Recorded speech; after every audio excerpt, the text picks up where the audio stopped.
নমস্কার বন্ধুরা, আমার চ্যানেলে আপনাদের সকলকে স্বাগত। আজকে আমি আপনাদের সাথে শেয়ার করছি কিভাবে বাড়িতে বেগনি বানালে একদম দোকানের মতো মুচমুচে স্বাদ হবে আর খেতেও খুবই সুন্দর হয়। তো সেটাই আপনাদের সাথে শেয়ার করব। এখানে প্রথমেই আমি নিয়ে নিলাম বেসন। বেসনের সাথে আমি দিয়ে দিলাম একটু হলুদ, দিয়ে দিলাম স্বাদ মতো লবণ, একটু কালো জিরে,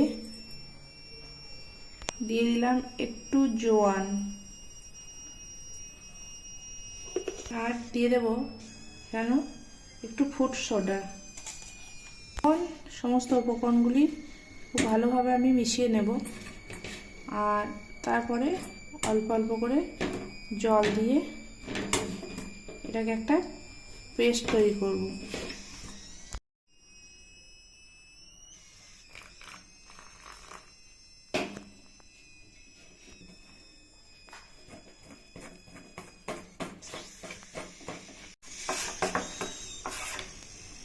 এরকম একটা ব্যাটার আমি তৈরি করে নিলাম।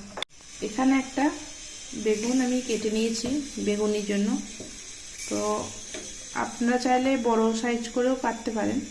আমি এখানে যেহেতু অল্প তেলে ভাজবো, তো সেই জন্য সাইজটা একটু ছোট করেছি।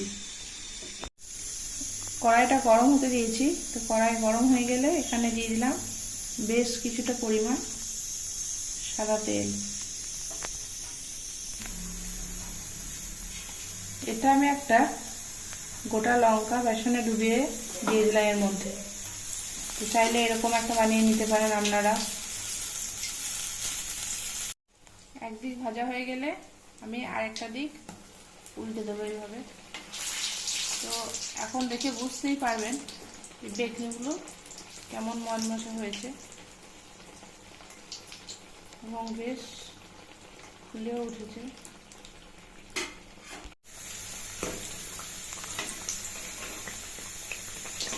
বেগুনিটা ভাজা হয়ে গেছে খুব ভালোভাবে। তো এখন আমি এটাকে তেলটা খুব ভালোভাবে ঝরিয়ে নিয়ে প্লেটের মধ্যে তুলে রাখবো। প্রত্যেকটা এভাবে তুলে নিলাম, আর তৈরি হয়ে গেছে গরম গরম মুচমুচে বেগুনি।